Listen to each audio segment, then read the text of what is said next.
order. Welcome to meeting number 16 of the House of Commons Standing Committee on Industry, Science and Technology.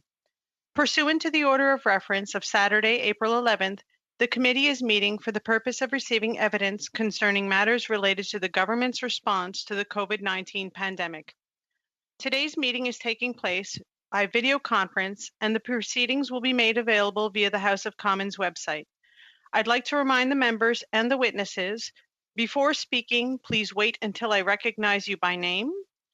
When you are ready to speak, please unmute your microphone and then return to mute when you are finished. When speaking, please speak slowly and clearly so that the translators can do their work. Please make sure your questions and comments are through the chair. And as is my normal practice, I will hold up the yellow card for when you have 30 seconds left in your intervention, and I will hold up the red card for when your time for questions has expired. I would now like to welcome our witnesses. De l'Autorité des marchés financiers, nous avons Monsieur Jean-François Fortin. We have Mr. Jean-François Fortin from the Autorité des marchés financiers, as well as Mr. Christian Desjardins, Director of Assessment and Inquiry. Internet Registration Authority, we have Mr. Byron Holland, President and Chief Executive Officer, Mr. Dave Chiswell, Vice President, Product Development, and Mr. Albert Chang, Corporate Counsel. From Communication Security Establishment, we have Mr. Scott Jones, Head of the Canadian Centre for Cybersecurity. From Nuance Communications, we have Simon Marchand, Certified Fraud Examiner and Certified Administrator, Biometrics and Security.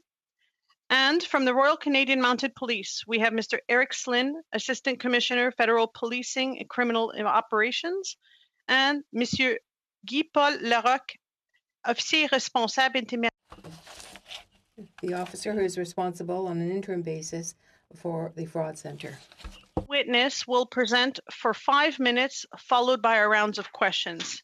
We will start today with the Autorité des marchés financiers. You have 5 minutes. Merci beaucoup. Thank you very much. Thank you, Madam Chair. The Autorité des marchés financiers is the regulator of financial markets in Quebec. Its mission is to oversee the financial sector in order to protect, I should put this back in French, to protect its proper functioning. For my part, I am Director General of the Markets Enforcement Division, but I am also accompanied by my colleague who is here to speak to some of the problems with respect to fraud. We work with many teams throughout the Autorité, and we also work with Canadian and international committees. We have concerted multi-sector teams for market surveillance, cyber surveillance, and market watch. The AMF also has significant financial resources for major awareness campaigns and strategic partnerships. Since March 16, the authority has been working from home. We have been able to quickly put in place the necessary equipment to ensure that enforcement and awareness activities continue to be carried out remotely. All employees, with a few exceptions, are fully functional while teleworking. Some activities, such as searches and in-person interviews, have had to be slowed down without yet affecting our operations. Information gathering and analysts' activities, as well as video conferencing interviews, are continuing. Although with respect to the COVID-19 authority, we are participating in an intervention group on fraudulent investment, which is a group of people bringing together securities regulators in Canada, and they share what they have observed with respect to illegal activity. during the pandemic. We also deal with the American Administrators Association, which brings together people in Canada and in the United States. And there is a task force that is set up to deal with the identification and investigation of potential investment frauds related to COVID-19 and to inform the public about the potential dangers. In addition, we have set up and implemented a market surveillance strategy to target potential market manipulation and insider trading activities. And in this regard, we've been monitoring pharmaceutical companies more closely in connection with the mispromotion of vaccines and pharmaceutical so-called miracle solutions. The AMF initiated a closer watch for potential insider trading in the context of the postponement of financial statement disclosure granted by regulators in light of the pandemic. This deferral has increased the risk of insider trading since executives or other insiders like professionals and advisors may have longer access to sensitive information unknown to the public. That deals with the way in which we implement the regulations, but we also have a proactive side to our work. The AMF has set up a strategy to raise the awareness of the people at large through our website that is related to COVID-19. We have also increased our COVID-19 fraud prevention publications on social media like Facebook, for example. We also have communications with our small and medium and sized businesses to maintain our assistance services and to make them aware of what they are observing, to beware of what they are observing. We have published warnings in press releases and on social media, often relayed by our partners. There is another important dimension to our work.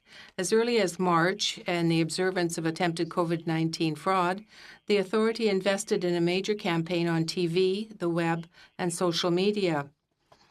From April the 6th to May 5, the Be Doubly Vigilant campaign included 3 15-second ads aired in both official languages on the main television channels in Quebec, on the web, social media, and podcast materials to be able to contact and inform the vulnerable populations. I can tell you that the authority is one of only one of the regulators in Canada. We cooperate very closely, though, with the other instances and international instances as well. Thank you. Our next Thank you, Mr. Fortin. is the Canadian Internet Registration Authority. Mr. Holland, you have 5 minutes.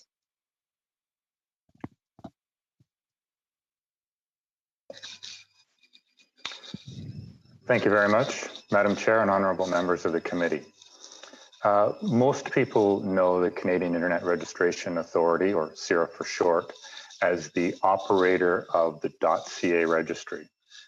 Our primary mission is the operation of a safe, stable, and secure .ca domain space, and CIRA is recognized as a global leader in the domain name industry. Many other countries, in fact, leverage our infrastructure, services, and knowledge for their own domain name registries, and our technology is considered best in class among our peers. In short, CIRA is fully equipped to navigate the COVID-19 crisis and confident in our ability to protect the integrity of .ca. To date, we've tracked just over 2,000 .ca domain names with COVID-19 related keywords. For context, since January, we have registered over 200,000 .ca domain names. This is aligned with what we are seeing from our peers in Europe and around the world, where COVID-19 related domains make up less than 1% of registrations so far this year. However, it's also important to note that many of these domains are perfectly legitimate and even positive, such as conquercovid.ca, a campaign to support first responders. We scrutinize all COVID-19 related domains carefully to ensure they comply with our rules, particularly Canadian presence requirements, and ensure that all domains stay Canadian. We're also working with our global domain name community, including organizations like the Council of European National Top-Level Domain Registries, to ensure that we're aligned with the best practices of our peers around the world. However, it is not within CIRA's mandate to review or authenticate the content of .ca websites, nor would such authentication be effective, as the internet and related threats are global. While .ca domain names are bound by Canadian law, there are thousands of other threats that come from outside our borders. There are well-established existing tools and processes in place to deal with fraud online and cyber attacks. If Canadians come across any domain they suspect of being used fraudulently or maliciously, they should contact the Canadian Anti-Fraud Centre or the Canadian Centre for Cybersecurity. We work closely with both those organizations. When it comes to fraud on the internet, it's important to remember that hackers love a crisis. While technical solutions form an important barrier to online fraud and cyber threats, the biggest attack vector is human frailty. Cyber thieves exploit anxiety, uncertainty, and fear to prey on Canadians when they're at their most vulnerable. And unfortunately, the current COVID-19 pandemic provides fertile ground for these criminals. In this environment, we launched the CIRA Canadian Shield. This is a free security and privacy solution for individual Canadians and their families. And working with our partner, the Canadian Centre for Cybersecurity, we're already protecting more than 50,000 Canadians with Canadian Shield as they work, learn, teach, and socialize while at home during the pandemic. Canadian Shield reflects CIRA's commitment to build a trusted internet for Canadians, and we look forward to the opportunity to protect every Canadian with this free service. CIRA is helping to protect Canadian hospitals, schools, universities, and municipalities through our Enterprise Security Service, DNS Firewall. Firewall has an install base of more than 1.1 million users, which includes students, teachers, doctors, municipal workers, and first responders across Canada. Excuse me one moment, Mr. Holland. I believe we have a point of order. Do we have a point of order here? There is a whistling that you can hear. We've been hearing it for 2 to 3 minutes, and the interpretation has not been able to function during that time. So the quality of the sound is not acceptable, and it's difficult for we who listen in French. D'accord. Merci beaucoup, Mr. Thank you very much, Mr. Lemieux. We're going to see what can be done. Just a moment, please.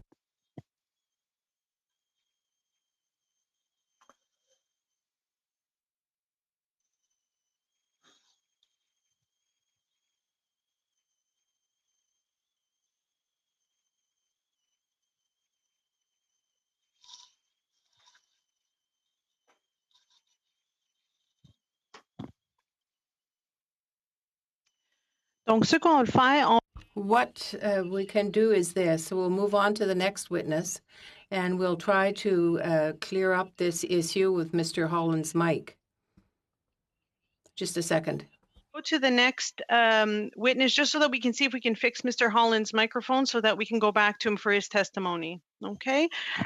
With that, we will move to the Communication Security Establishment. Mr. Jones, you have 5 minutes. Good afternoon, Madam Chair and committee members, and thank you for the invitation to appear today from my dining room to discuss pandemic-related cyber fraud. I'm Scott Jones, and I'm the head of the Canadian Centre for Cybersecurity at the Communication Security Establishment. CSE is one of Canada's key intelligence agencies and the country's lead technical authority for cybersecurity. Launched in October 2018, the Cyber Centre is a relatively new organization, but one with a rich history and over 70 years of cybersecurity experience, having previously functioned under CSC's long-standing IT security mandate. The Cyber Centre is a unified source of expert advice, guidance and services, and support on cybersecurity operational matters, providing Canadian citizens and businesses with a clear and trusted place to turn for cybersecurity advice. Specifically, the Cyber Centre focuses on 5 main areas. We first inform Canadians about cybersecurity matters. Second, protect Canadian cybersecurity interests through targeted advice, guidance, hands-on assistance, and strong collaborative partnerships. Third, develop and share specialized cyber defense technologies and tools, resulting in better cybersecurity for all Canadians. Fourth, defend cyber systems, including government systems, by deploying sophisticated cyber defense solutions. And fifth, act as the operational leader and government spokesperson during cybersecurity events. And that point brings me to the specific topic of today's discussion to speak to you about cybersecurity when it comes to COVID-19. As we noted in the National Cyber Threat Assessment in 2018, the biggest threat facing Canadians online is cybercrime. And I would like to provide the committee with an update on the work that the Cyber Centre is doing to protect Canadians from cyber fraud occurring before, during, and after the pandemic. During these uncertain times, cyber threat actors are attempting to take advantage of Canadians' heightened levels of concern and fears around COVID-19.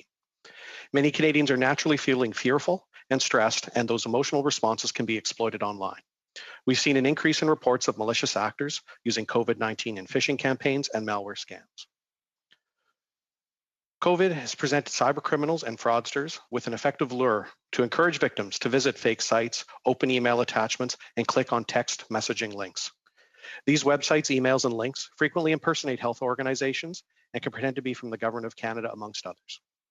They are trying to spread malware and scam Canadians out of their money or private data. The Cyber Centre has assessed that the COVID-19 pandemic presents an elevated level of risk to the cybersecurity of Canadian health organizations involved in the national response to the pandemic. And I want to reassure you that CSE and the Cyber Centre are working hard to mitigate these threats and protect Canadians. I'm pleased to share with you the steps we're taking to protect the Government of Canada, systems of importance, and all Canadians from cyber fraud during these times. We continue to leverage all aspects of our mandate to ensure that Canada is protected against threats and that the Government of Canada has access to information that can help inform decisions on our approach to COVID-19. The Cyber Centre is working tirelessly to continuously raise public awareness of cyber threats to Canadian health organizations by proactively issuing cyber threat alerts and providing tailored advice and guidance to the Canadian health organizations, government partners, and industry stakeholders. In addition to our advice and guidance for Canadian organizations, we continue to enhance the Get Cyber Safe campaign to help every Canadian take action to help themselves be safe online. In coordination with industry partners and the international network of cybersecurity organizations, the Cyber Centre has contributed to the removal of fraudulent sites and other materials used to lure Canadians, including sites impersonating the Government of Canada. To support programs of importance to the government, we have also continued to monitor and protect important Government of Canada programs against cyber threats, including the Canada Emergency Response Benefit web application.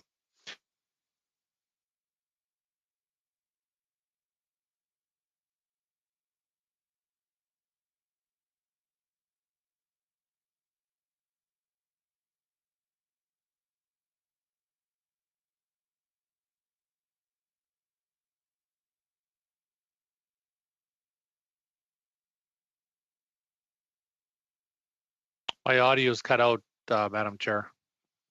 I believe, unfortunately, our witness, I think his internet has frozen. One moment. He must be in Ottawa.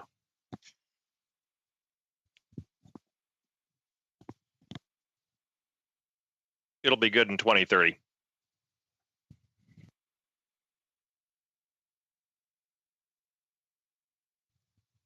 Monsieur Massé, je sens de l'ironie un peu dans vos propos. I detect a little irony in what you've just said, Mr. Massé. Mr. Jones, are you still with us?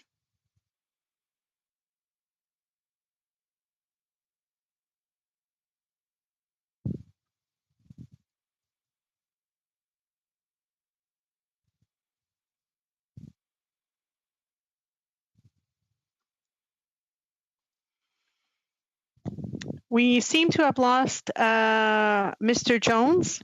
With that, we will move to the next witness, and we will come back to Mr. Jones as soon as we're able to reconnect him. Our next witness is Nuance Communications. Monsieur Marchand, vous avez 5 minutes. You have 5 minutes, Mr. Marchand. Yes, hello, members of the committee. Thank you, Madam Chair. My name is Simon Marchand. I'm the Chief Fraud Prevention Officer at Nuance Communications Canada. Nuance is a company an American company that has a rather large presence in Montreal. It specializes in the development of voice and artificial intelligence technologies. My role at Nuance is to work specifically at the local level to prevent identity fraud.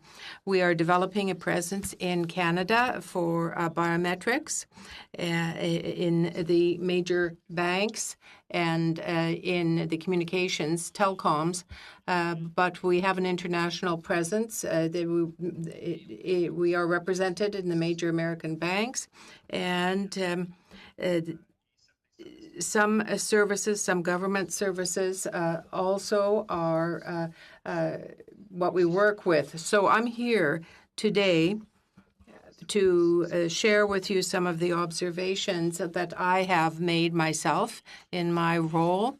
I do have a certain amount of visibility on what is happening over the planet.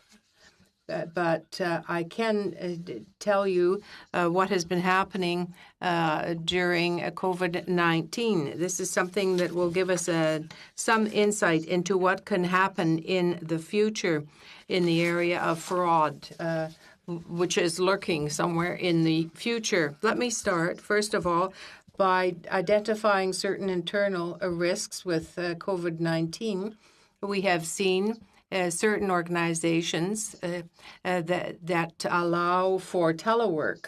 And it's certainly not my role to comment on the benefits or the detriment of telework, but there is an inherent risk, particularly when you talk about workers' positions directly linked to the client services. People are working now in unsupervised areas. They're working from home. And very often they do have the opportunity to have access to very sensitive information on consumers. For example, the assets of some people and other things that could be used for identity theft. The situation in which we find ourselves on a socioeconomic basis will put pressure on a lot of households. And domestic fraud and opportunity are two main pillars. That will convince people to perhaps steal information from an organization, very sensitive information at times. We have that risk of seeing in the future with the changes that are occurring and the changes that may well occur in the way that people work in the future, reflected in the dark web in terms of identity theft. The other witnesses mentioned problems about phishing, smishing, vishing. The problems are much the same, and they can be easily adapted to COVID-19 to be used as a pretext to gather information. We've seen in certain areas a 600% increase in phishing on the pretext of COVID-19. There have been websites and many other approaches. This will allow for the accumulation of a mass of information. That information can be used, maybe not in the coming weeks, but in the next 6, 12, or 18 months to open accounts, to obtain fraudulent loans, and so on, and to open accounts with telecoms. This falls under federal jurisdiction, and I believe that it's very important that legislators become aware of this. There also is the question that we have to ask ourselves about how this information is being used to open services with an institution. For example, when you talk about a bank, we talk about the bank's obligation to protect information, but we never ask ourselves, what's the bank going to do with your information a little further down the road? Merci beaucoup, Monsieur. Thank you very much, Mr. Marchand. To Mr. Jones, who's been able to reconnect with us. Mr. Jones, you had about a minute left in your testimony. I'm not quite sure where you cut out, but we'll let you take the floor again, and if you can reconnect. I was alerted to where I was. Thank you. Sorry about that. Technology affects us all. So in coordination with our industry partners and the International Network of Cybersecurity Organizations, we have contributed to removing of fraudulent sites. And I talked about the protection of the CERB and the Canadian Emergency Response Benefit. But cyber attackers are now looking to exploit teleworking connections because so many people are now working outside of their organization's traditional IT security perimeters. In response, the Cyber Centre has partnered with the Canadian Internet Registration Authority, or CIRA as you've heard, to create and launch CIRA's Canadian Shield. This is a free DNS firewall service that will provide online privacy and security to Canadians. CIRA has shown tremendous leadership in giving Canadians an option to better protect themselves online, and I would like to thank them for their partnership. To further protect Canadians, the next important step we've taken is informing Canadians about cybersecurity matters. Through targeted advice and guidance, the Cyber Centre is helping to protect Canadians' cybersecurity interests. We've shared cybersecurity tips on video teleconferencing tools and telework to help inform and educate Canadians about how to stay safe online, particularly while many of us are working from home. The Cyber Centre has created a collection of advice and guidance products, many of which are now more relevant than ever. And I encourage Canadians to visit our website to learn more about our specific guidelines and best practices that can be applied to protect yourself from cyber threats. Finally, it is important to note that the Government of Canada has a strong and valuable relationship with our international cyber partners. We regularly share information, which has a significant impact on protecting our respective countries' safety and security. CSC and the Cyber Centre are working to address cyber threats facing Canadians during these times. However, cybersecurity is everyone's responsibility, and it will take all of our expertise to protect Canada and Canadians. Thank you again for the opportunity to appear before you today, and thank you for your patience with technology, and I'm pleased to answer any questions you may have. Thank you so much, Mr. Jones, and thank you for being able to get back on this call. We'll go next to the RCMP, and then after we'll go back to Mr. Holland. So with that, I turn the mic over to the RCMP. You have 5 minutes. Good afternoon. Merci, Madame la Présidente. Thank you, Madam Chair. It's with great pleasure that I appear before this committee as part of its study on the Canadian response to the COVID-19 pandemic. Appearing with me today is Sergeant Guy-Paul Larocque, who has a leading role in managing the Canadian Anti-Fraud Centre, or CAFC. Mandate to protect Canada's economic integrity. Financial crime, including fraud, has long been a federal policing priority for the RCMP. In the face of COVID-19 pandemic, our work with public and private partners in Canada and around the world in combating and preventing fraud have only become more important. This shared responsibility speaks to the trust Canadians place in the RCMP to keep them safe and provide an effective and timely response to the COVID-19 pandemic. As the measures to contain the crisis continue, the strain on Canadians and the institutions that serve the country will only deepen. Criminals will seek to exploit vulnerabilities in the system, as well as in Canadians themselves, as we've unfortunately witnessed. We must be diligent in combating attempts to victimize the most vulnerable by those who prey on Canadians' fears and uncertainty around the pandemic.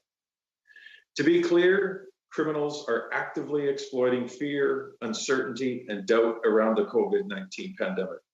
We know this because the CAFC has seen a dramatic increase in reporting of fraud from January to April when compared to the same period last year. Since March 2020, we've seen almost 1,000 complaints of fraud related to COVID-19. Most of these are phishing attempts where criminals will seek to gain personal information through emails or text messages, pretending to be linked to the Canada Emergency Response Benefits claims, or attempts to install malware on victims' devices. However, the biggest monetary losses stem from the fraudulent sale of goods related to COVID-19, such as masks, testing equipment, or miracle cures. And while we've seen a large number of COVID-19 related fraud reports, criminals continue to use traditional scams and frauds to exploit Canadians. These frauds are taking a terrible toll on Canadians. For example, estimates of fraud against seniors last year were over 700 million, and these types of frauds have grown during the pandemic as these heartless criminal groups continue to target human and institutional vulnerabilities. Finally, organized crime groups are attempting to defraud the government and undermine efforts to get financial aid into the hands of those who are genuinely in need of aid. The escalation of fraud activity related to COVID-19, as well as traditional fraud, really shows the ability of criminal groups to adapt and exploit these circumstances for personal gain. In direct response to the frauds committed in relation to COVID-19, the RCMP has enhanced intelligence enforcement efforts towards this illegal activity, as we recognize more than ever that at all levels of policing, the RCMP has a significant role to play. To coordinate the RCMP response, in March, we began running a program specific to COVID-19 related fraud. Coordination efforts are underway at national headquarters, while intelligence analysis and statistical gathering, as well as outreach, is done by the CAFC. Disruption and enforcement is conducted by members in the divisions, who also have the additional responsibility of liaising with the police of jurisdiction to further coordinate responses at the local level. In recognition of the shared responsibility between public and private agencies to combat fraud, the RCMP is working collaboratively with key partners and stakeholders domestically and internationally to exchange intelligence and coordinate enforcement efforts as they relate to the pandemic. While the initial focus was on online frauds, this has quickly expanded to cover all frauds and criminality with a nexus to COVID-19 to better ensure public safety. A crucial component in the fight against fraud is prevention, as these fraudsters and their operations are so pervasive, insidious, and profitable that relying on enforcement alone is like pulling weeds. As my grandmother often relayed, an ounce of prevention is worth a pound of cure. Continually enhancing public awareness is a vital tool in the prevention strategy that must continue. As you may recall from our last appearance before the committee, the RCMP has operated the CAFC in partnership with the Competition Bureau of Canada and the Ontario Provincial Police since 2005. And this centre has been a leader in prevention initiatives, including being extremely active on a variety of media platforms to communicate with Canadians.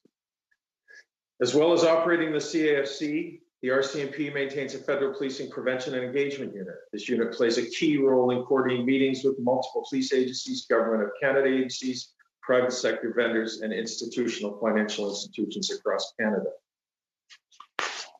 And with that, I'll maybe cease. I could probably go on and on, but there are other people that want to talk. I look forward to your questions. Merci beaucoup. Thank you very much. Mr. Slynn. With this, we will move back to Mr. Holland, and I'll ask him if he could start over his testimony and speak closer to the microphone because there is a whistling sound in the background. Okay, I have changed my mic and headset, so hopefully that will be better. If you do hear a whistling sound, please let me know. Well, thank you for the opportunity to present yet again. And I will start at the beginning as you've asked to make sure that the folks who are not able to hear can. My name is Byron Holland. I'm the President and CEO of the Canadian Internet Registration Authority, and our primary mission is the operation of a safe, stable, and secure .ca domain name registry. We are recognized as a global leader in our space, and in fact, many other countries leverage our infrastructure, services, and knowledge for their own domain name registries. Our technology is considered best of class among our peers. And in short, I think CIRA is fully equipped to navigate the COVID-19 crisis and confident in our ability to protect the integrity of .ca. To date, we have tracked just over 2,000 .ca domain names with COVID-19 related keywords. For context, we added more than 200,000 .ca domain names since the beginning of the year. This is aligned with what we're seeing from our peers around the world, where COVID-19 related names make up less than 1% of total registrations. However, it is also important to note that many of these domains are perfectly legitimate and even positive, such as conquercovid.ca, a campaign to support first responders. We scrutinize all COVID-19 related domain names carefully to make sure that they apply with our rules, particularly our Canadian presence requirements. We're also working with our global domain name community, including organizations like the Council of European National Top-Level Domain Name Registries, to ensure that we are aligned with best global practices. However, it's important to note that it is not within CIRA's mandate to review or authenticate the content of .ca websites, nor would such authentication be effective as the internet and related threats are truly global. While .ca domain names are bound by Canadian law, there are thousands of other threats that come in from outside our borders. There are well-established existing tools and processes in place to deal with online fraud and cyber attacks. If Canadians come across any domain names they suspect are being used fraudulently or maliciously, they can contact the Canadian Anti-Fraud Centre, or as we've heard, the Canadian Centre for Cybersecurity. We work closely with both organizations. When it comes to fraud on the internet, it's important to remember that hackers love a good crisis. While technical solutions form an important barrier to online fraud, the biggest attack vector is human frailty, which cyber thieves exploit. Unfortunately, the current pandemic has provided these criminals with an atmosphere of heightened anxiety in which to operate, and has simultaneously forced most Canadians to work, learn, teach, and socialize from their home networks and personal devices, most of which are not equipped with enterprise-grade security. It is in this environment that we've launched CIRA Canadian Shield, a free security and privacy solution for all Canadians and their families. And we've done this, as you heard, in partnership with the Canadian Centre for Cybersecurity. We currently protect more than 50,000 Canadians with a growing user base. Canadian Shield reflects CIRA's commitment to build a trusted internet for Canadians, and we look forward to providing the opportunity to protect every Canadian with this free service. We also help protect Canada's hospitals, schools, universities, and municipalities through our enterprise cybersecurity service, CIRA DNS Firewall.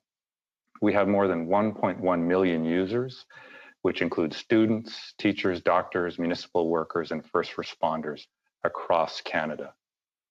We are providing this service free of charge to all Canadian healthcare and small business until September, hopefully when this crisis is starting to recede. Finally, the most important factor in protecting Canadians from fraud on the internet is knowledge. Much like how your parents taught you to look both ways when crossing the street, Canadians need street smarts on the internet to be able to identify fraud, fake news, misinformation, and scams. And the best way to do this is through awareness and education. At CIRA, we have partnered with Beauceron Security, a great New Brunswick success story, to launch CIRA Cybersecurity Awareness Training, a platform that provides education, benchmarking, and ongoing testing to ensure employees have the most up-to-date cybersecurity street smarts. We also recently launched a free cybersecurity course, Cybersecurity for Remote Workers, to help the thousands of Canadians now working from home to keep themselves and their organizations safe from cyber threats. Everything I've mentioned so far represents elements of Canada's leadership, innovation, and expertise in the area of cybersecurity. However, as Canada and the world enter an era where the internet has proven to be the lifeboat for the global economy, we believe Canada must do more to be a global leader in cybersecurity. We would encourage the Government of Canada to dedicate more funding to cybersecurity research, solutions, and platforms to protect Canadians and ensure security of our digital economy. Only through investment can we ensure Canadians have the education, tools, and platforms to protect themselves and their businesses from online fraud and malware. There is no silver bullet. The threat landscape is constantly evolving, and our cybersecurity awareness and technology must keep pace. At CIRA, we're eager to help any way we can. Thank you for your time. Thank you very much, Mr. Holland. And with that, we will move into our rounds of questions. Our first round of questions of 6 minutes. And our first MP is MP Motz. You have the floor for 6 minutes, and welcome to INDU.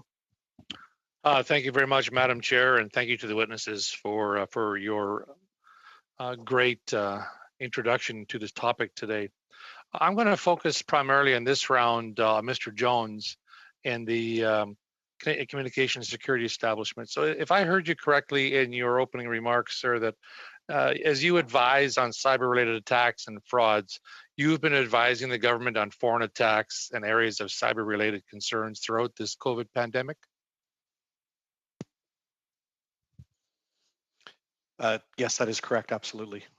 We continue to advise on all aspects, although the majority of activity we have seen is related to cybercrime. Okay, well, thank you.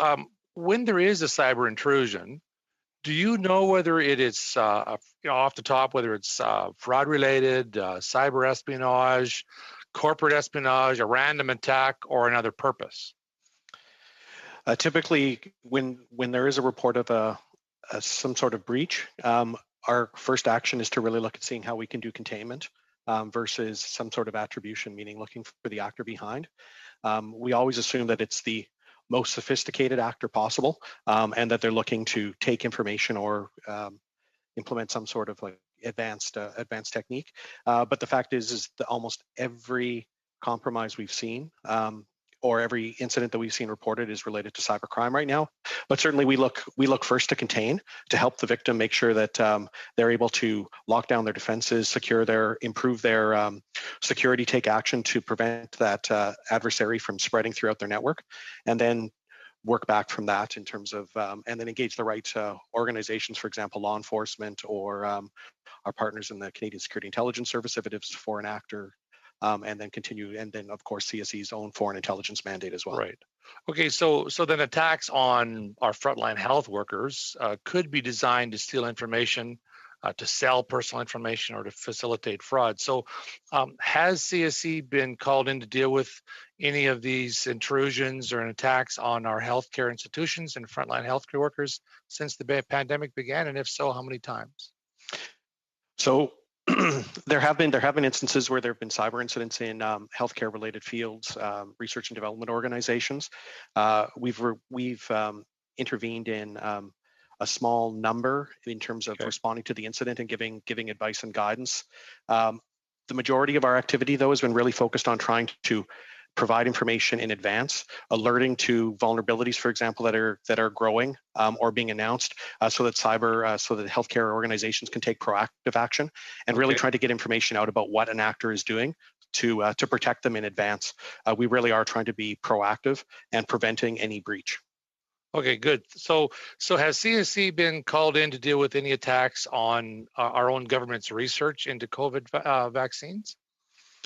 So the Government of Canada defenses are something that we have integrated into kind of the ongoing operations. So we tend to, the way the government has been able to layer its defenses over the last decade as we've built them out, it really is to proactively stop any malicious activity. And so there haven't been any breaches of the government because our defenses are layered in such a way that it is heavily protected. Okay, so I guess just to reiterate what you just said then, so we have had attacks, but there has been no intrusion, which is good to hear. So do you think that these attacks, like, what's their intent? Is it to take intellectual property, or is it to gain economic opportunity? What is your assessment of that? Our assessment is really that it's for cyber criminals, it really is about financial gain. They're looking to see what they can leverage. If you're looking at nation states, we are seeing everybody's looking to understand what's happening in the world.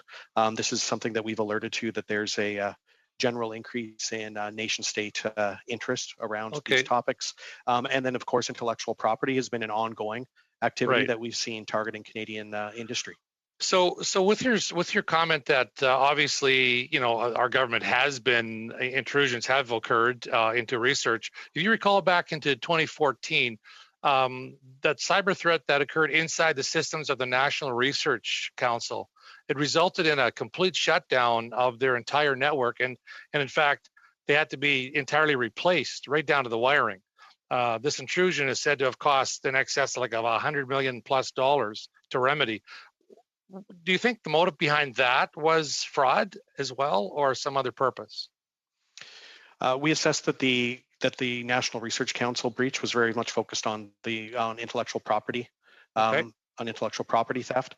So then you guys were involved in that investigation, and did you help also secure the new network? We absolutely did both.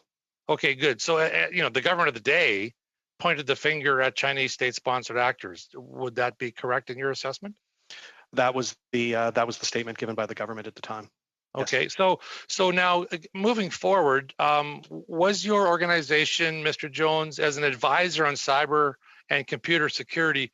Were you guys consulted on the new partnership agreement between the National Research Council, the Chinese-owned CanSino Biologics, and the Chinese Academy of Military Sciences into the development of the new COVID vaccine? We have we are regularly working with the research partners across the government, including all of the health sector as well, to make sure that we're providing the most up-to-date cybersecurity advice to make sure that the defenses continue to be right at the cutting edge. Okay, so you were involved in that particular agreement. We've been involved in working on all manners of cybersecurity with the research areas. Thank you very much. Thank you very much. And our next round of questions goes to MP Johari. You have 6 minutes. Thank you, Madam Chair. Thank you to all our witnesses for coming in and providing a lot of helpful information. I'm going to start with CIRA. Mr. Holland, you indicated that roughly about 2,000 .ca domain have been registered since the start of COVID-19. Can you share some stat around the following? Number one, how many of them have been registered within Canada, and is there a possibility to register a domain from outside of Canada? And if that's the case, how many have been registered? And also, out of these 2,000, you mentioned that most of them are legit. How many of them have you found that they have not been legit? Thank you for the question. There's an important policy that we have in place that I think merits attention vis-a-vis your question, and that's our Canadian presence requirements. All .ca domain names must be registered by somebody or an organization with a legal tie to Canada. So every single domain name is therefore bound to Canadian legal jurisdiction and Canadian law. In terms of the domain names that have been registered with COVID-related terms, and we use a fairly wide search when we do that to make sure we capture them. We've had, as I mentioned, just over 2,000. And I'm going to ask our corporate counsel, Albert Chang, who's also on this, to comment for some of the specifics in terms of the reviews that we've done where we have turned up suspect domain names. Albert? Absolutely. Thank you, Byron. Can everyone hear me? Yes.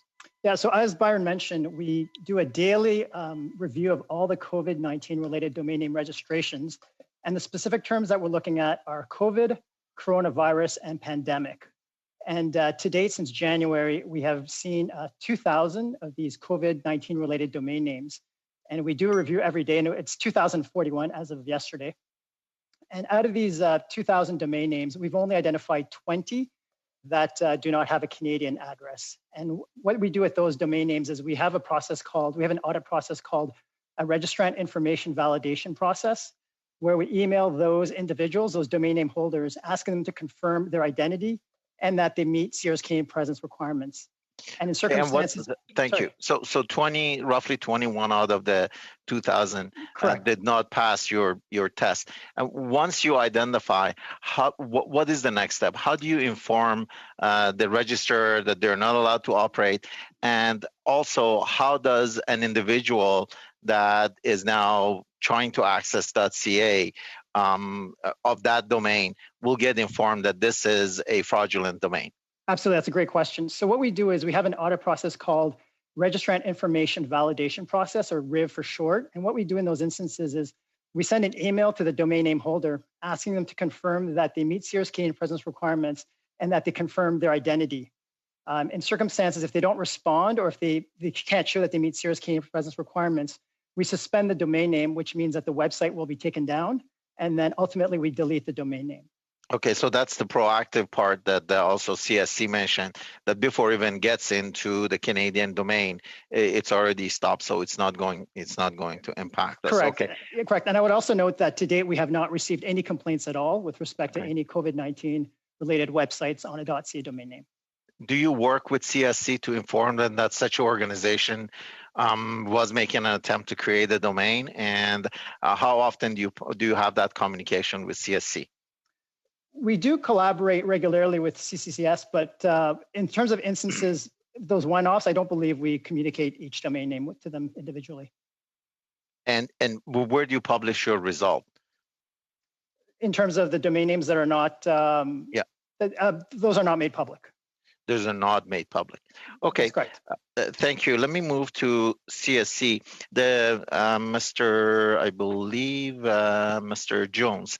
I was reviewing the Library of Parliament notes, and it indicated that the effectiveness of CIRA's technology relies on intelligence provided by communications security establishments, CCSA. Can you shed some light on the technology that you're referring to?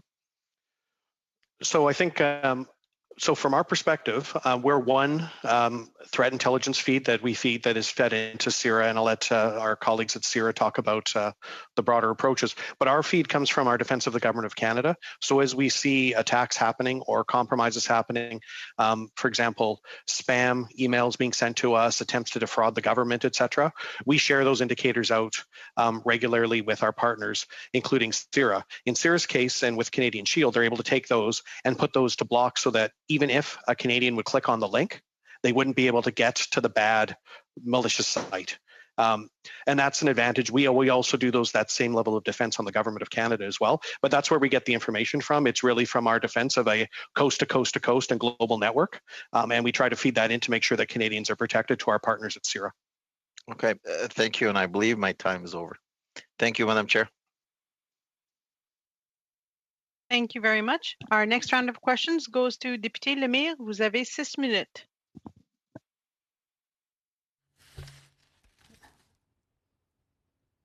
Mr. Lemire, you have 6 minutes. Well, thank you, Madam Chair. Yes, I would like to underline the contribution made by MP Messé, who's been speaking about this for quite a while. And I think now we are being more aware and more knowledgeable about this situation. And as a parliamentarian, I want to act to protect my citizens more. So I'd like to go back to what Mr. Marchand was saying. And he said that under social and economic conditions, when they are deteriorating, it means that external attacks are more frequent. We're speaking about 600% increase there. And that these information are used not necessarily on the short-term basis, but sometimes on the long-term basis, so sometimes up to 18 months. Mr. Marchand, you spoke about the lack of accountability concerning the fraudulent accounts and the facility also that it provides criminal activities. Can you explain to us why it is a problem and what kind of accountability could we set up for companies and businesses? First of all, I'd like to say that the 600% is the number of the attacks connected to COVID-19 in this period, very precise period. Not necessarily connected to economic crisis, but of course, during an economic crisis, you have an increase of these attacks. Now, having said that, if there is no accountability for various businesses under federal jurisdiction, it's quite different. Right now, all laws kind of oblige businesses to reveal, to inform the authorities when there is an attack and some information has been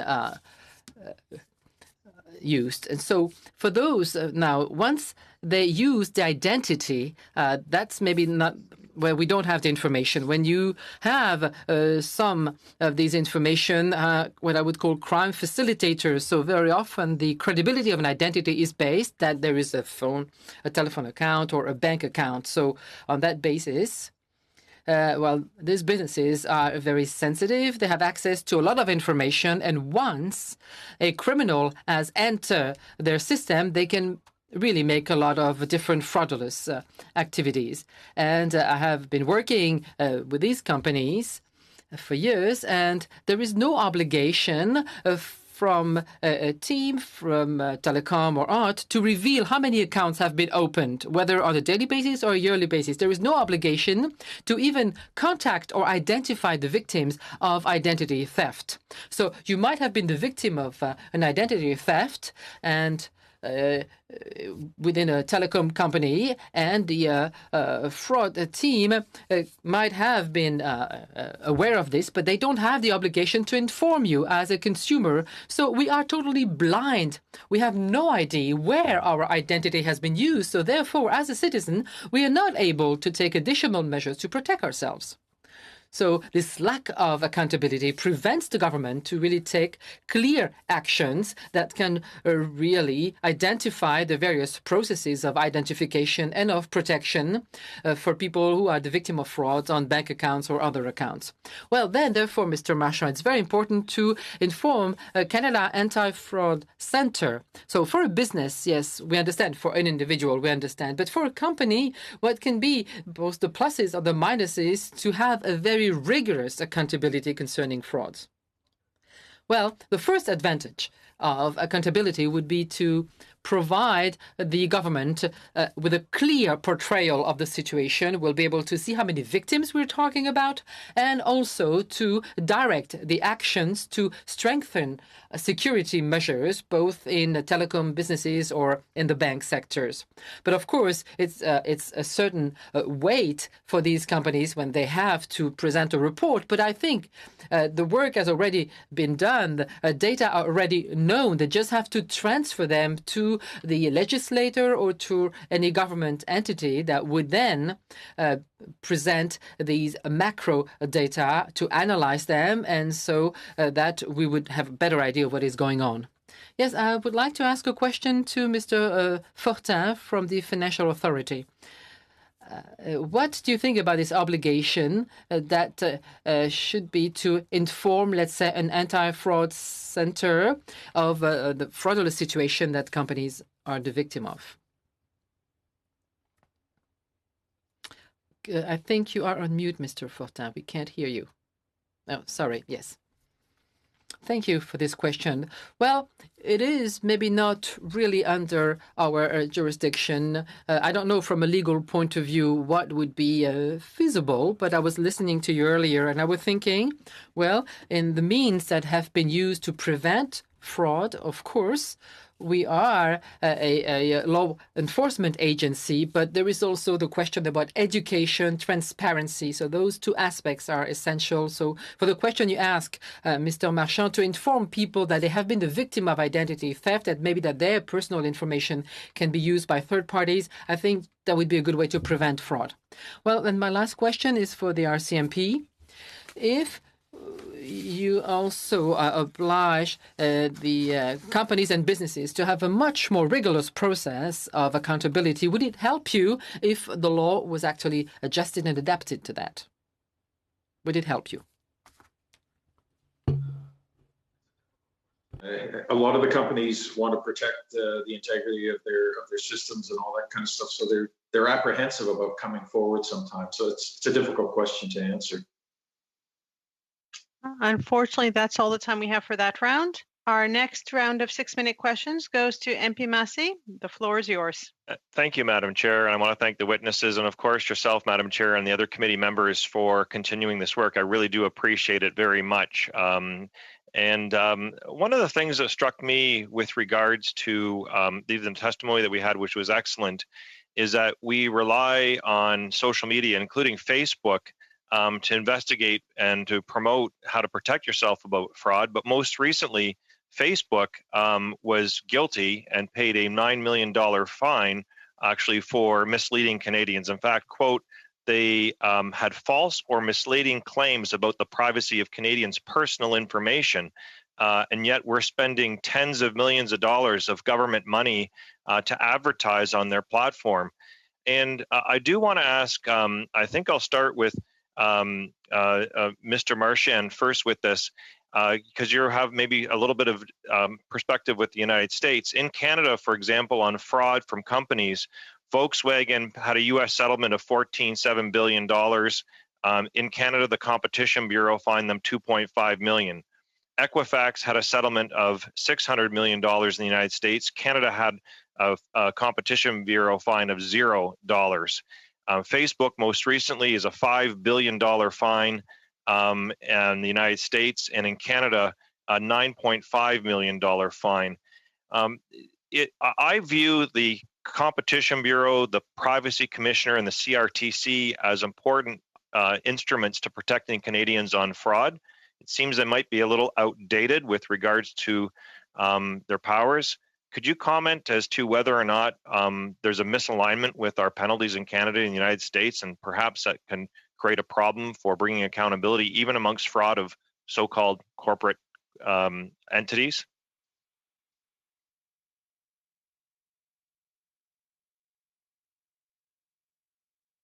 He's on mute.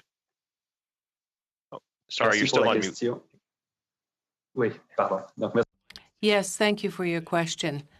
I think that the problem is not so much a lack of alignment, but a lack of a perception of the real risk of getting a penalty or a fine. We have what is called in English a failure to disclose in a breach of information. But once again, the perception of a real risk is not brought home. Therefore, in certain cases, they see the payment of a fine as part of the cost of doing business. So it's part of risk management and the psychology of risk management. But many organizations lack teeth to enforce the fines, and that's the problem. Thank you for that. And you're correct. The cost of doing business is one of the reasons we fought to get rid of the use of environmental fines and penalties as tax deductibility. It used to be tax deductible in this country for corporate fines and penalties. Something we had worked on for a long period of time because good companies were getting penalized by bad ones using it as a loss leader. If I could move to Mr. Holland, with regards to the good work that you're doing at CRA, the one thing I did note, though, was that there seems to be no review, and I kind of was under the impression of your sites that you authorize that .ca would be a gold standard in many respects, and perhaps still is. But if you abused it, and if we didn't, does that take place? Do you actually have others that come back later on, and somebody's been registered with you, and 3 months, 6 months, or a year or 2 years later, we find it? What happens if they are doing illegitimate business with a domain name that might have been gone through you in a legitimate way, but later on altered in terms of the business practices, almost like a Trojan horse? That's a good question. And, there's always a delicate balance for organizations like ours, because fundamentally we are a technical organization.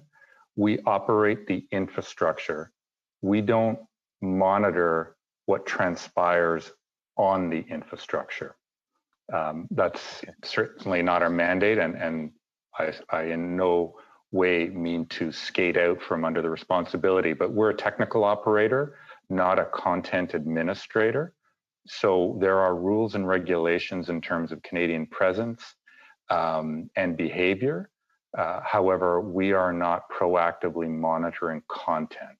See, and that's a little, and I appreciate this, and I don't expect you to do something you're not supposed to do right now. I mean, I just assumed, and I think I might be like similar, naively with many Canadians, that .ca is like a gold protected standard, especially since our government uses it. I use it for my site. And I would think that we would ban, fine, or blacklist anybody misappropriating that at any point in history if we want to end fraud. If there was proper resources, would that be something that your agency should do, or should it be another agency? I feel pretty strong about if we're going to use the .ca brand, that's one where we could control fraud and also bring some accountability. Would that be through your organization if proper resources, or should it be done somebody else, a third party? My sense, given that we are a technical organization, is the oversight for content would be better placed in other organizations who are specifically set up to do that. And whether it's law enforcement or even the CRTC, we are a gold standard in the global community that operates the technical functions of the internet. And to a great degree, it's because of some of our rules, but also understanding the limits of our remit. Thank you very much. And our next round of questions will go to MP Motts. You have 5 minutes. Thank you, Madam Chair. And Mr. Massey, I appreciate that line of questioning. I think it's certainly an issue that we need to get some resolution to in the very near future. I want to go back to Mr. Jones just for a quick minute before I connect with my friends from the RCMP. I appreciate your comments that you were involved in this latest collaboration on the vaccine, and I'm curious to know whether are these the types of partnerships, the kind of thing where we would be worried in terms of stealing intellectual property and espionage? I think primarily when we're working with any government department is so that they're aware of the possible risks that come with any sort of activity online. The one truism is that no matter what technology you use, it always comes with risks. And so we really do try to work proactively and figure out and understand what's happening so that we can, first of all, make sure our defenses are aimed towards that, so we understand the activity, but also giving the advice that we would have, so the advice so that they could take the action to protect themselves. Thank you. Has there been any observable decline or increase in intrusions and attacks from certain countries as a result of the pandemic-related lockdown coming into effect? And which countries did you see any increase or declines coming from? We really haven't seen a change in the cybersecurity environment. We have seen a shift in themes towards more COVID type themes, but the level of activities has remained pretty constant around all aspects of cybersecurity. So during this pandemic, have you invoked our request for proactive measures to stop or mitigate cyber frauds in Canada? So what we have done is we work with partners around the world, including commercial partners. If we do see, for example, the Government of Canada's websites being impersonated, we ask for those to be taken down. We'd also work with our law enforcement partners if we thought there was a criminality element to that, of course, and our close collaboration with the Cybercrime Coordination Unit under the RCMP. Thank you, Mr. Jones. I want to move on to my friends from the RCMP before my time is up. Specifically about the Canadian Anti-Fraud Centre, have you seen an increase in frauds? I think you said in your opening remarks that you've seen an increase related to the pandemic. Yes, we have. So I'm wondering, is your team fully staffed and able to appropriately manage and respond to the increase you're seeing? Well, ironically, when the pandemic broke, we like many organizations pushed our people home into a teleworking environment, and actually they were quite seamless in that regard to be able to get their computers, take complaints from complainants. So I don't think we've really been impacted greatly. I mean, we always would welcome more resources for analytical work and proactive work, but we've been pretty seamless, I think, in that respect. Okay, so are there as you know, you guys as the Canadian Anti-Fraud Centre are kind of the brunt end of the spear with respect to a lot of the major fraud investigations that occurs. Do you have vacancies in your group, and are you able to respond appropriately to all of the frauds that you are, especially the larger frauds that you're responsible to investigate? Well, I think it's important to recognize that CAFC is really a collection area. They're not an active investigative group. They do some analytical work to see where trends are developing, see new scams that are coming on the horizon, and they do an excellent job of doing that. But then they push out the relevant information to police of jurisdiction, whether that be the RCMP or some other agency. So they're just facilitating, taking that initial complaint, doing some initial analysis, and then pushing it out for investigation. So in your assessment, based on the information you guys are gathering and what you're seeing through this COVID, are doctors, nurses, or frontline healthcare workers kind of a top target of fraud or cyber attacks during this pandemic? I don't know that I can say that. Maybe Keith Paul, are you in a position to answer that?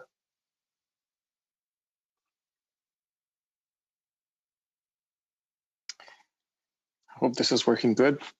I've switched myself to the English channel. I'm not sure specifically if we know at the Anti-Fraud Centre if a specific group of people from the population is being targeted, but what we see is that fraud typically target many people. So fraud doesn't create any discrimination. Everybody can be a potential victim at one point in time. Well, we've seen on reported a darknet hacker named Julius stole like 1.4 million names. Oh, I'm sorry, Madam Chair, I didn't see you waving your red flag at me.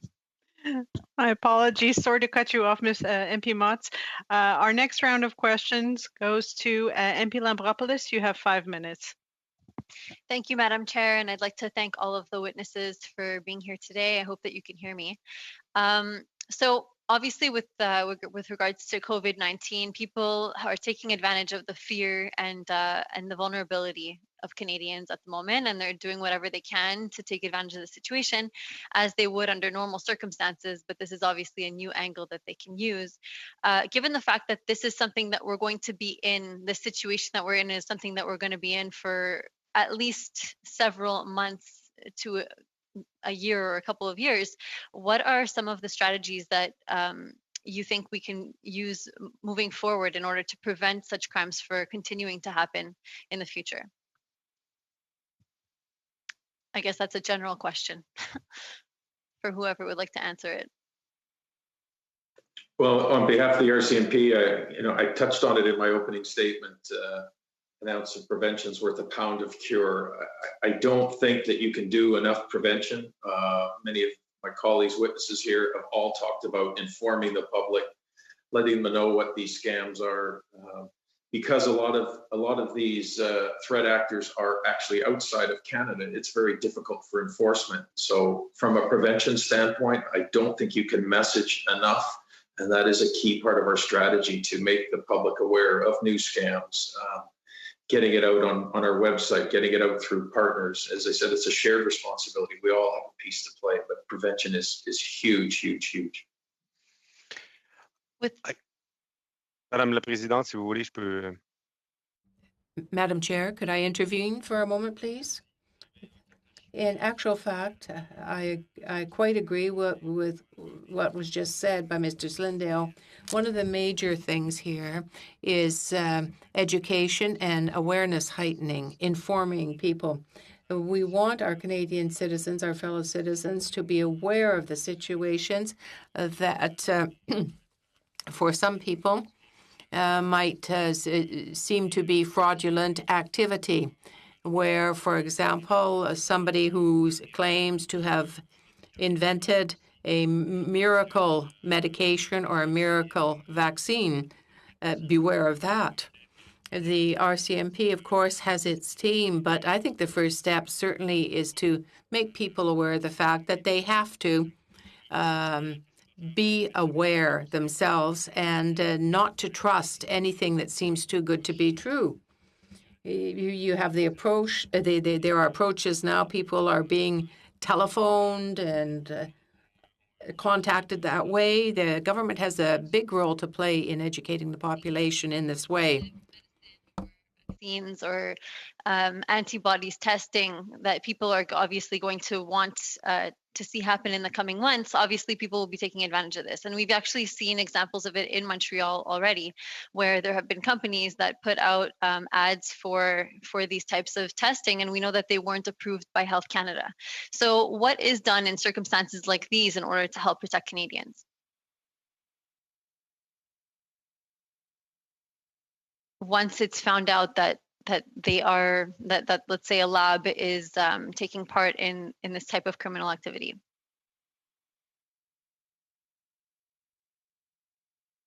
Je pense que je m'adresse à Monsieur Fortin. I'm asking my question, I guess, to Mr. Fortin. Can you repeat your question, please? For medication that is fraudulent, created by, say, businesses, labs, not approved by Health Canada, what measures can be taken to protect Canadians so that they know that there is a business doing that type of thing? Well, okay, there is something that falls directly under our jurisdiction if it's fraud or criminal activity. In our case, if we see this type of promotion activity, people trying to get money from investors, in the context of a situation where, for example, someone might have found a vaccine or a new drug, we can intervene to put an end to these activities, to put a stop to it. And we can even block messaging to prevent investors from losing money. So we can intervene very quickly to prevent this fraudulent behavior. Thank you very much. Merci beaucoup. Thank you. Our next rounds of questions goes to MP Van Popta. You have 5 minutes.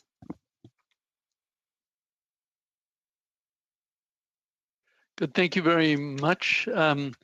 My first question will be for Mr. Marchand. Thank you for your testimony. Thank you for educating us on some of these important statistics. And you told us about increased identity theft associated with so many Canadians teleworking today like we are today. And I think you mentioned the 600% increase in phishing. So, again, thank you for that information. But what do we as legislators do with that? Do you have any specific advice for how, what we as legislators can do to help Canadians better protect themselves? Merci beaucoup pour la question. Thank you very much for the question. There are perhaps two tools we could look at short term. The purpose or the point is to provide tools to businesses that are exposed to these risks. Fraudsters have access to information, so what tools can we give to banks and other organizations to prevent these fraudsters? We've got the standards in place, and the fact that the Americans are going to be using these tools quickly, well, we can expect that fraudsters will move north of the U.S. border in order to benefit from gaps in the legislation here in our regulations. Stir-shaken is fundamental because fraudsters can use spoofing in order to perpetrate some ID fraud. It's not just for Google calls, it's also fraud and identity theft. I think we have to reinforce the rules with regard to client identification. If you've got a medical insurance card or a license, that's enough to open a bank account, and that's obsolete. So we have to reinforce digital identity with biometrics. Several countries have already moved to those higher levels of ID screening. I think to protect citizens, this will become fundamental. We have to ask ourselves if we're requiring enough identification, more advanced biometric ID before opening bank accounts and other such accounts. For that. You mentioned stir-shaken, so thank you for that. I know the CRTC has described stir-shaken as shaken, and I quote, as the only viable authentication verification solution that can provide consumers with a measure of additional trust in caller ID. Do you agree with that? Is that an accurate assessment? I don't know if it's the only one, but it's a useful one for sure. And I don't think we can afford not to have this additional layer of security and validation. We do not want to let fraudsters have that tool in their toolbox when we can, not without difficulty, but when we can technically deploy that for ourselves to try and fight fraud. It's not the only one, but it's a tool that we should consider. Good, thank you for that. Now, I believe CRTC says that this needs to be will be mandated for carriers for later this year, September, I think, 2020. Is that realistic?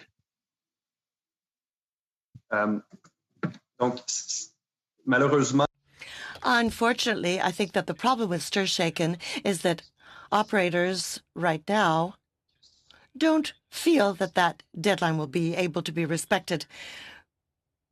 We've seen Rogers, Bell, and TELUS, if I'm not mistaken, appear before a House committee to ask for a postponement. And I think you have to be firm and demand this deployment as quickly as possible. Our networks are obsolete and won't permit a 100% identification through stir-shaken, but I think we should do what we can, and the telecommunication lobby mustn't obtain a postponement until 2021. It would be an error in my mind. So perhaps you could tell us a little bit of the limitations associated with stir shaken. For example, if spoof calls come from outside of Canada or outside of a stir shaken protocol area, apparently the filter doesn't work. Absolument. C'est la Absolutely, that's the greatest limitation. That technology will only apply for calls from Canada, originating in Canada, and eventually between Canada and the US. It's participating countries who will benefit from these advantages. But if the calls come from outside, they won't be covered. However, when you know that a call doesn't have the stir-shaken ID, then you know it's a risky call and you'll be careful. Next round of questions goes to MP Assassi. You have 5 minutes. Thank you, Madam Chair, and thank you to the witnesses for appearing before our committee. I found the testimony very helpful. Now, my first question was for Mr. Jones. Mr. Jones, during your testimony, you were suggesting that one sector that should be highlighted for attention is the healthcare sector, given that there are many more cyber attacks. However, approximately a month ago, the top authorities in the United Kingdom and in the US actually warned that universities are also incredibly vulnerable. So have you seen an uptick in cyber attacks on universities? And would you agree with their assessment? Well, thank you for the question. I think while I emphasize the healthcare sector, given the pandemic, we actually are working and reaching out to every sector of critical infrastructure in the economy, including universities and the broader education sector as well. We rely on the reports of any sort of malicious cyber activities. We try to proactively communicate anything that we're seeing from our defense of the government. One of the things is we don't watch Canadians. We don't watch what's happening on Canadian networks. We defend the government and we rely on reporting.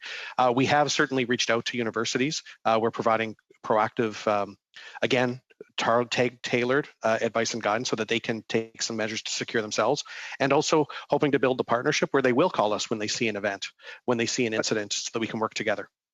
Absolutely, but the reason I'm highlighting universities is approximately 3 weeks ago there was a pretty elaborate cyber attack on York University. Mm-hmm. So is that a trend? Or are we going to see more of that? Whether it's a trend or not, we don't have enough information to determine that, but we certainly do see that universities, due to their open nature and the rapid influx and departure of students, they do have unique vulnerabilities. They also are emphasizing the open collaborative nature of their networks, which makes it harder to protect. And so trying to work with them to find ways to better defend. One of the things we have pointed them to is some of the work that CIRA is doing. That immediately offers a quick benefit for defense if you use the CIRA Canadian Shield, but their broader enterprise grade services as well. That's something that, well, every Canadian can benefit, but it's also something that universities, and I think my colleague had mentioned that at the beginning as well. And the term you used when an organization actually contacts you, you use the term "we intervene." I presume that's a term of art, but what does that entail? What does intervention entail? Does it? Do you help them beef up their system? Do you trace where those attacks came from? What are those actions that your organization undertakes? Intervene was probably a little bit of a loose term. What we'll do is it depends on what the organization is comfortable with or what the type of cyber incident is. So if it's traditional ransomware, we'll provide advice and guidance. We'll try and help them recover best practices, etc. If it was a more advanced actor who was clearly targeting them, we might provide more tailored assistance. If it was a system of importance, for example, we'd certainly try and work with a commercial provider or a commercial partner who would be helping them to rebuild their defenses. And then finally, if it was something that required the intervention of the state, then we would look to leverage some of the new authorities that were granted to CSE in terms of going out and actually defending the organization. But that is something that is a that we really do reserve that for when it's unreasonable to expect the commercial sector to defend. In reality, what we really want is a vibrant commercial sector able to be working and defending Canadian industry. And so we really do emphasize partnerships and the ability to work together. Thank you.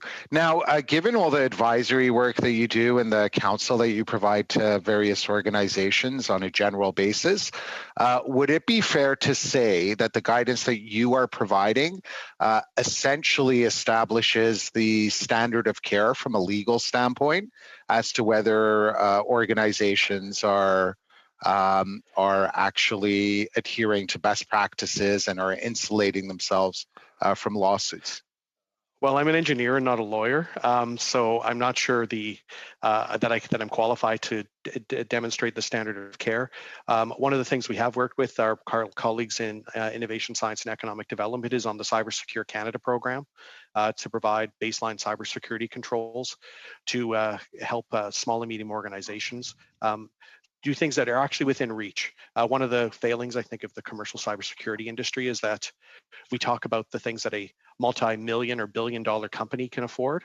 We need things that Canadian small businesses can afford, and that's what that's really trying to achieve. Merci beaucoup. Thank you so much. Thank you. Now I think I have about 20 seconds remaining. Actually, you have unfortunately no more time remaining. You actually went over.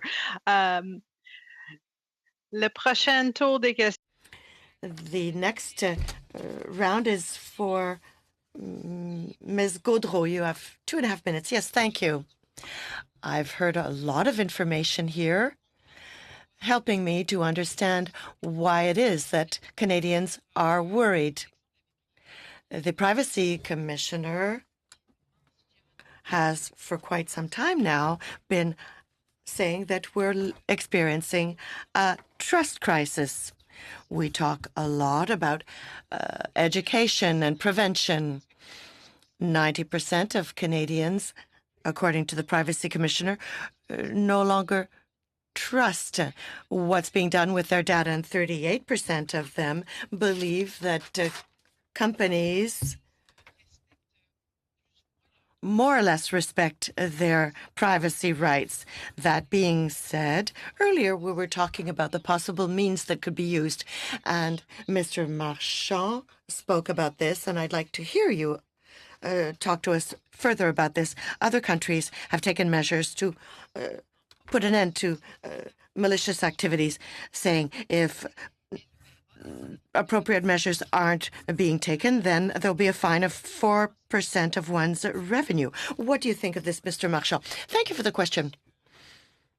I believe that in the end, education is a good thing to raise awareness. People must better understand the risks that they take when they answer calls or go on the internet. We're dealing here in part with protecting the information that we give to a company we have a business relationship with. But there's one part of the law that's absent. Once a person has made a mistake and has provided information, once the information has been stolen or compromised, despite the person's best efforts, what happens to the identity of that person? And that identity, when it's used to obtain a credit card or open a bank account or to do money laundering or something else, it's not just the crime you have to look at, but the facilitation of greater activity, human trafficking, terrorist activity, etc. And we have to raise awareness with businesses. They have to be alerted to that other aspect. And this will require legislation, more aggressive legislation, to ensure that we're protecting people once their identity has been made available elsewhere to other players. Yes, that's all the time you have, unfortunately. You have 2.5 minutes. Thank you, Madam Chair. And my question to Mr. Slynn this time with the RCMP. We have had cases in the past. A good example is the University of Calgary that paid out a ransom for cyber attack and loss of privacy. And I was wondering, in Canadian law, is it like, is there any obligation for a company and institution to even acknowledge that they've actually paid out a ransom for a cyber attack? Or is that something that doesn't have to be disclosed? That's a good question. I'm not 100% sure on that. I do know that a lot of private companies are reticent to report a cyber attack on their business for obvious reasons that may affect people's confidence in that business and the data that they hold. So I don't know, to be candid, if there is a legal obligation for them to report that they paid a ransom. My initial thought is no, but I'm happy to go see if I can find that answer for you. Yeah, maybe you can work with our researchers as well too. They do some really good work for us as well. But I'd be interested to know that because that eventually did go public, but it goes to almost what Mr. Marchand is saying with regards to not even having to report certain breaches. Then you have cybercrime with regards to ransoms. Do you know if there's actually been an increase, or is there a database created? What I've found over the years is that I've only hear these cases, but I wonder, is it even does the RCMP even have a log of those that complied or voluntarily say they were ransomed, and whether or not any of that ransom, maybe Mr. Jones might have a comment on this too, comes from non-state governments that are actually involved in some type of cyber attacks as well too, and attempts to ransom. Yeah, we keep information on everything that's reported, but it's like more fraud against individuals. So we know there's massive underreporting. So the same is likely happening at the company level as well. Mr. Jones, do you have any comment with regards to other state and especially non-democratic governments that might have been using some attempts to leverage? Is that ever quantified or made public? Certainly, the one thing about ransomware is it is massively underreported. We know that when people do come forward, it tends to be on the cybercrime side of things, is what we've seen. Certainly, we have reported and looked for other types of links, but really it's predominantly cybercrime focused, and it is absolutely underreported. Thank you very much, Madam Chair. Thank you. Thank you. And we now move to the third round. And our first question goes to MP Dreeshen. You have 5 minutes. Well, thank you very much, Madam Chair, and certainly some interesting testimony that we've had here today.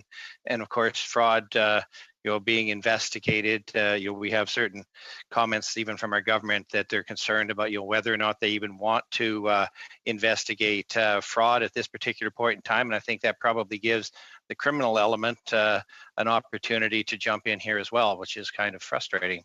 But I just want to go back. At the end of March, the Communication Security Establishment noted that it had taken down a number of fraudulent websites that have spoofed the Public Health Agency of Canada, Canada Revenue, and most recently Canada Border Service Agency. And we recently heard from General Vance, the country's Chief of Defence Staff, that he's seen indications recently that Canada's adversaries intend to exploit the mounting anxiety about the global pandemic. So I'm just wondering, what form do you believe these attacks will take? And this is to the RCMP. Which countries are we talking about now? And are we taking steps now to deal with this? So I think that when it comes to the threat actors, they generally are in countries that we've dealt with in the past. It doesn't have to be the COVID-19 pandemic. It can be a romance scam. It can be phishing. There are certain individuals, certain countries where this continues to plague us, I guess, if you will. And we do our utmost best to work with international partners, whether they be Five Eyes partners or other partners, to help disrupt some of those networks. In August of 2019, the RCMP told the media that it had turned an investigation into CRA fraud calls to Canadians into a national priority, and that 39 so-called call centers in countries like India had been taken down, while 45 people overseas had been arrested. And in February of this year, 2 Canadians connected with this fraud were also arrested. What RCMP resources are currently being invested into this type of overseas fraud investigation at the moment? And are many of these COVID-19 fraud scams coming from overseas? So specific resources, I can't give you an exact amount of resources, but I can tell you this as the person responsible for criminal operations, federal policing wise, I've issued a directive to all divisional crops to, I will use a pandemic term here, and pivot financial crime resources to COVID-19 frauds. And that means greater intel collection, greater enforcement capacity. So we recognize our obligation there, and we are trying to up our game, if you will. And we'll continue to work with those international partners. And I think the project you're alluding to in February was Octavia, involving India. Those scams continue. Thank you very much. And Madam Chair, if I could just give the remaining 2 minutes to Ms. Gray, please. Absolutely. Great, thank you very much, and thank you, Madam Chair. My question is to Assistant Commissioner Slynn and Inspector LaRocque. And we know that COVID-19 related fraud calls and texts have become pervasive over the last few months. We heard that from you today, trying to defraud vulnerable Canadians, including seniors and new Canadians. And at what point in this process would these calls be considered illegal? Because I probably talk too much, I'm going to pass the buck here to Guy Paul. Okay. Thank you, sir. Well, typically, once an attempt is being made to reach out to a potential victim, the line has been crossed. Now, often it's virtually impossible to investigate every single case that come in because of the massive amount. Like we've explained earlier, we've got many reports of fraud, but it's to be able to look at the totality, and that's what the benefit of for people when they report to the Canadian Fraud Center is that we're able to see an overview and then disseminate the information to the proper law enforcement body or the proper partner to assist us moving forward. Okay, thank you.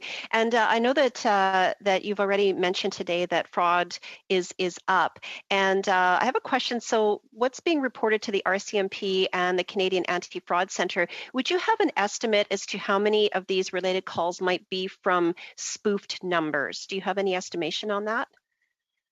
Not on spoofed numbers specifically. I have numbers on COVID-related fraud that we've started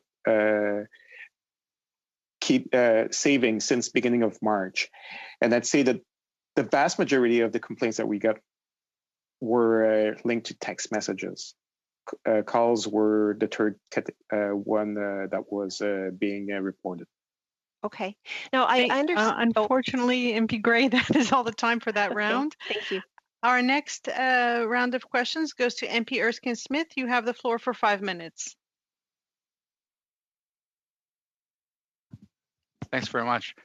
I want to start with the Communications Security Establishment. In the last week, U.S. intelligence suggested organizations conducting research into COVID-19 may be targeted by computer hackers linked to the Chinese government.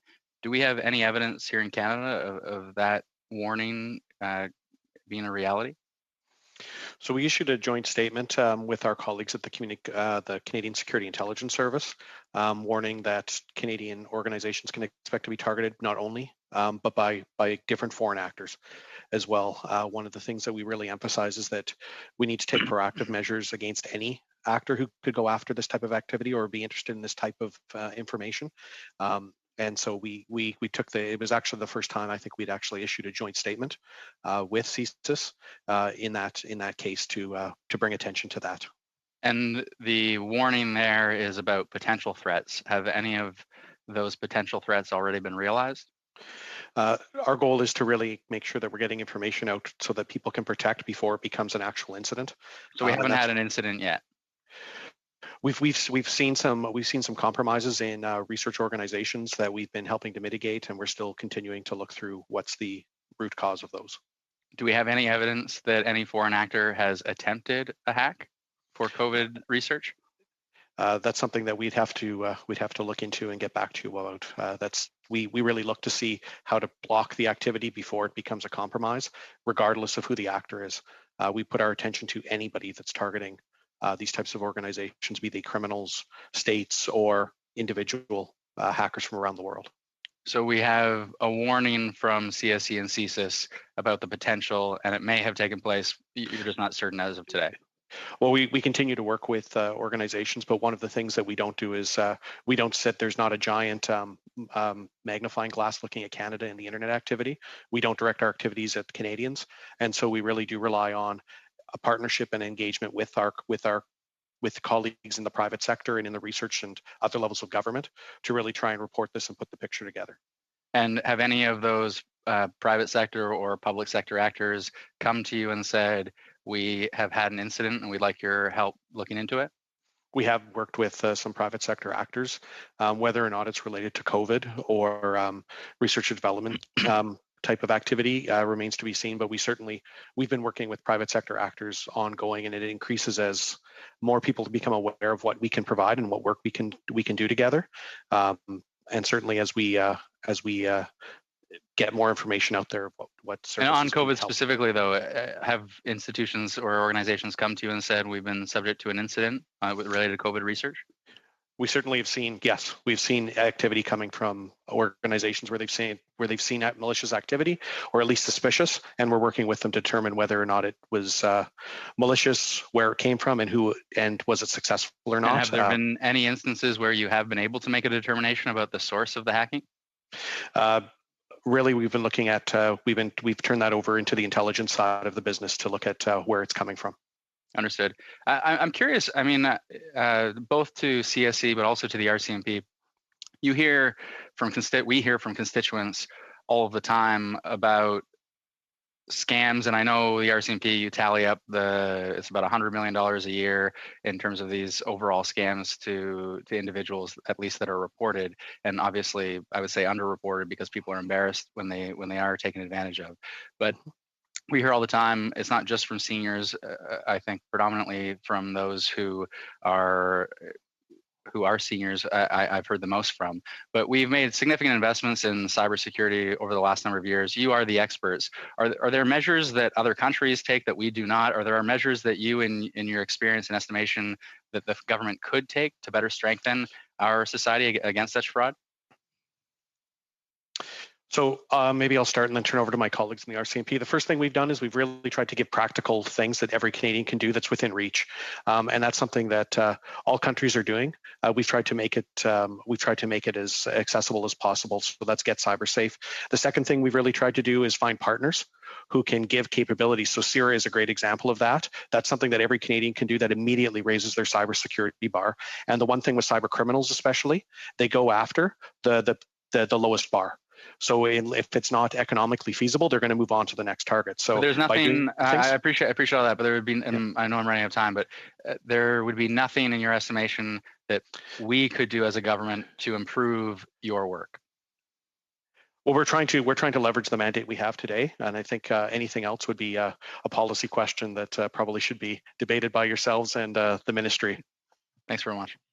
Thank you very much. And our next round of questions will go to MP Gray. You have the floor for 5 minutes. Great, thank you. Thank you very much, Madam Chair. And this question would go to the Assistant Commissioner again. So I know that we've talked a little bit about, anti-fraud and spoofing, and I'm wondering if there's some provisions in place for those who spoof their phone number, like, for example, telemarketers. But would you be able to confirm that caller ID spoofing is still legal in Canada, even for those who might use it for malicious intent? I'm going to pass it off to Guy Paul because I think he deals with it more often, but the spoofing does become difficult proving where it was spoofed, and the software that's available makes it even more challenging. But Guy Paul, maybe you can add more to that. Yes, thank you, sir. And as far as for method of solicitation, direct calls is the number one overall, like for frauds last year that was reported to us, how Canadians were reached out. So it's reasonable to assume that most of those calls were spoofed. The challenge with spoofing a number, that it's not illegal in the sense that there's applications out there that are available where people can do it just to play pranks on people. The challenge with the issue with that is that when people use it to commit crime like fraud, then of course it's not the spoofing itself that's become illegal. It's the actions taken by the scammers, like representing a government agency in order to extort money out of Canadians. Okay, thank you. Would you say that there's sufficient lines of communications right now during this time of a pandemic between the CRTC and the RCMP when it comes to tackling telephone fraud? We have frequent conference call meetings to discuss the issue. We've been in touch with our main partners pretty much on a weekly basis to discuss current trend and how the situation has evolved. So I can say that we've been in contact very often with our close partners.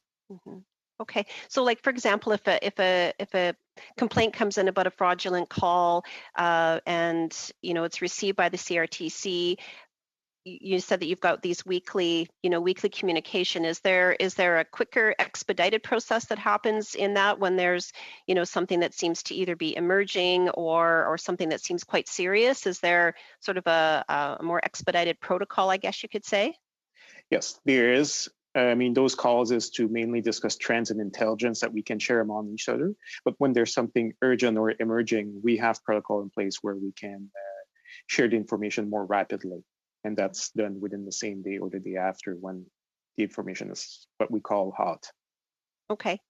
Out of the number of reports the Canadian Anti-Fraud Centre receives, what percentage would you say are investigated and what percentage would lead to actual enforcement? Do you have those numbers? Unfortunately not, because it's a very difficult metric. You'd have to turn over to Statistic Canada to be able to have a better picture of what has been investigated or where charges have been laid, because that's how it's being reported to through the protocol in place or the policies in place that the police agencies across the country have to adhere to. Okay. Would you say that there is an adequate level of enforcement when it comes to fraudulent calls based on your assessment? That's a very tough question to answer because, I mean, we always think that more could be done. There's always better things that we can do as law enforcement as well. But fraud is a collective problem. We need to be able to educate the public. We think that public education is the key issue to be able to mitigate fraud. One thing we'll never be able to stop is to stop the solicitation of fraud. But if we are a successful measure is to be able to help the public recognize what are the risks behind fraud, and that way they'll be able to reject the fraud attempts when they come in. Okay. But keep also being nice there too. I think I said in my previous testimony in March that we need to do a better job, not just the RCMP, all of law enforcement. It's not a sexy crime. Many of the drug crimes are those types of things. So as a community, we need to do better. We've engaged the Canadian Association of Chiefs of Police as well to sort of up our game there again with these frauds. Okay, thank you. Typically, the CSC would use the common criteria for information technology security evaluation to evaluate the security claims of information technology products. And obviously, our committee has really focused on this a lot. We've seized this topic with improving network access for Canadians and, of course, the pandemic. Yes? Unfortunately, that is actually your overtime. Okay. Thank you. Sorry about that. Our next round of questions goes to MP Longfield. You have 5 minutes. Thank you. And MP Gray, you were heading down a path that I was thinking of heading down as well. So maybe I can build on some of your questioning to continue on with the RCMP. We're fortunate in Guelph to have a former RCMP officer as our chief of police, Gord Kobe, and we work quite closely together. We have the OPP also around Guelph, so we have multi-jurisdictional police forces that are working together and keeping ties between each other. So my question is in terms of the previous meeting that you were with us at, Mr. Slynn, mentioning public education and how important it is to exchange information quickly. I'm thinking of how does that actually happen between forces if you're allowed to share publicly? Is there a way that we can improve or help you to improve quick response as we've needed to do in other areas in COVID? And thanks for that question. I think, the Canadian Anti-Fraud Centre is a great hub for collecting a lot of that intelligence, and they do a great job of pushing that intelligence either as close to real time or as a trend analysis bulletins or postings to various law enforcement agencies across the country. The other thing that they do well is inform Criminal Intelligence Service Canada, which does a lot of the intelligence trends. So really, to answer your question, I think the framework is in place where intelligence on frauds is passed expeditiously to various law enforcement agencies across the country. And it's just a matter of putting more resources or effort to these fraud investigations, which, I don't want to characterize them as being easy investigations. These international ones can be very complicated, and securing evidence in an international country can be challenging as well. One thing we've seen through COVID is public health has been sharing information very openly with the public, which is helping the public to be on the alert of behaviors that are helping and behaviors that are not helping with fighting the pandemic. Is that an opportunity in terms of more open sharing of where we are getting attacked, or is that tipping our hats to the bad guys? No, I don't think so. I think we strive to do that through the Canadian Anti-Fraud Centre. Maybe your question is, should we be more broad in our sharing with having local law enforcement agencies putting that up on their websites? So yeah. I think that's a great observation and something we can certainly build on. Yeah, thank you. And not many Canadians know about the Canadian Anti-Fraud Centre and the work that's being done there. I've got a report in front of me that shows 188 Canadians have been victims to COVID-inspired scams and lost a total of $1.2 million between the months of March and May of 2020. Maybe this is for Mr. Larocque. How does that compare? I think in previous parts of this meeting, I think I'm hearing that there isn't much of a spike, but are we up over the same period last year? Yes, we are. We're about the number of reports that we receive at the Anti-Fraud Centre. We're up about 25% reports for the same period for the first 4 months of the year. Obviously, in April, we had an uptick in an extortion email campaign, which really got the numbers to go up. Just April alone was about 5,000 more complaints that we received on that. As far as for notifying the public, the Anti-Fraud Centre has produced bulletins. Twice we've provided a bulletin on scams around the pandemic, which has been posted on our website through social media and distributed to many of our partners. So we try to leverage our network to be able to create as much publicity as we can around those scams, certainly so that the public is better equipped to respond to those attempts. Thank you. And with less than a minute left, maybe I can stay with you. MPs that might contribute to giving paths in for phishing. I mean, in the last week, I've had a WebEx meeting with the mayor and the MPP that we have regularly. I've had Microsoft Team meetings with some students at a high school. This Zoom meeting. Are we contributing to the problem by opening ourselves up through networks such as these, or is there something we need to be more aware of?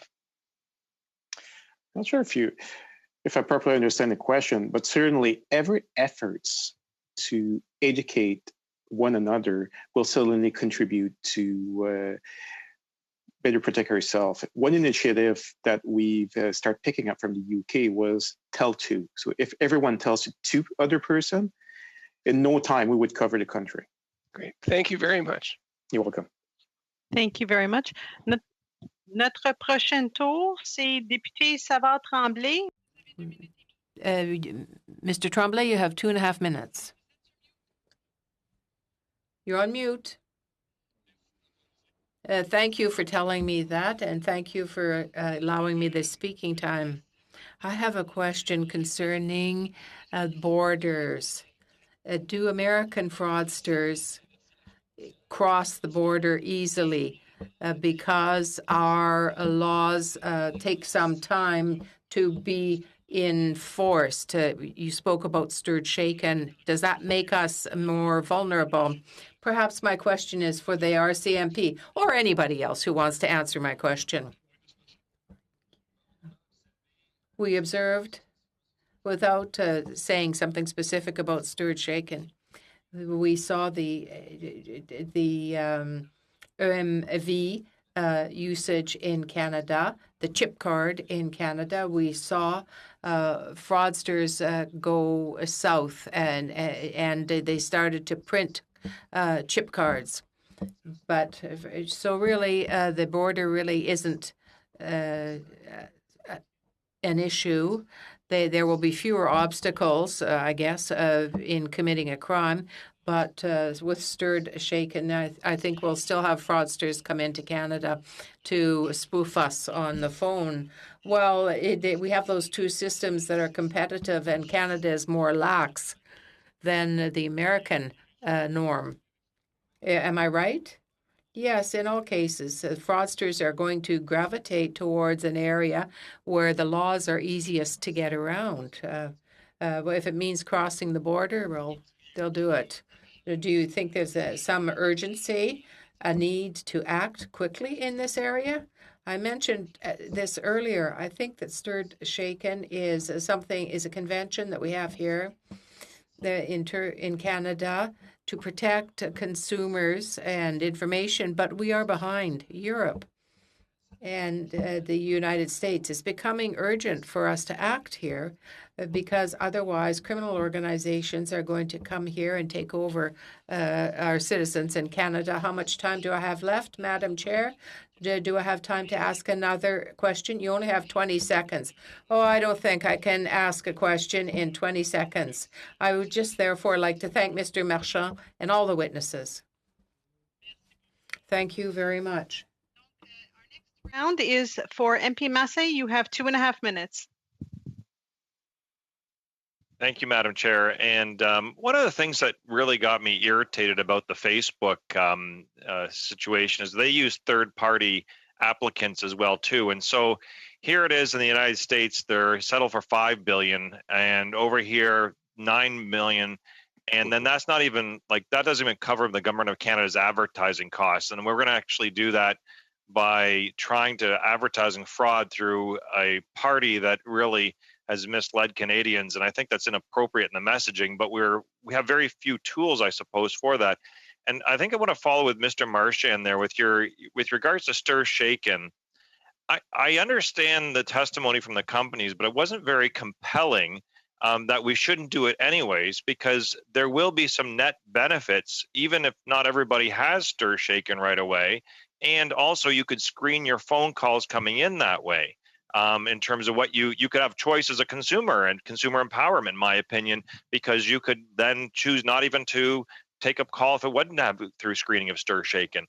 It's more control. Is there other things that we can do? And I don't mind if you shoot these ideas down. It won't hurt my feelings. But should we be doing something more robust with like a Crime Stoppers approach? Should we be doing something with direct mail because we can control the messaging direct to Canadians and their the postal system? Should we be looking at like a regular, almost like a royal commission? I mean, to me, and I'll just conclude with this: the more we prevent on fraud, we also take money away from other crime. And I just don't know where we seem to be missing a link in this country to take it to the next level. It's a very broad question. It would require probably its own 2-hour session. Direct by mail, why not? But fraudsters have been, observed intercepting mail sent to customers. If they really want to target someone, they will intercept the mail. I think it brings us back to, a new step in identification, which means, digital identity, talking about biometrics, something that fraudsters are not able to breach into, and they're not able to, impersonate a voice print or a biometrics factor. And I think that's the next step. Now, biometrics is sensitive, and that would definitely require a public consultation of some sort to make sure that we understand what are the parameters that we're setting and how it's going to be managed and handled. Thank you. And thank you, Madam Chair. I want to thank all the groups for working on this. I know they've done a lot of good work over the years. I've seen it, and I want to appreciate that. Thank you so much. And with that, that is the end of the third round of questions. I'd like to thank everyone for being here today. Thank you so much for your testimony. Merci beaucoup pour votre patience. Thank you so much for your patience with technology. Clerk and our analysts, thank you again. And our next meeting will be tomorrow, so stay tuned. And with that, I call the meeting adjourned.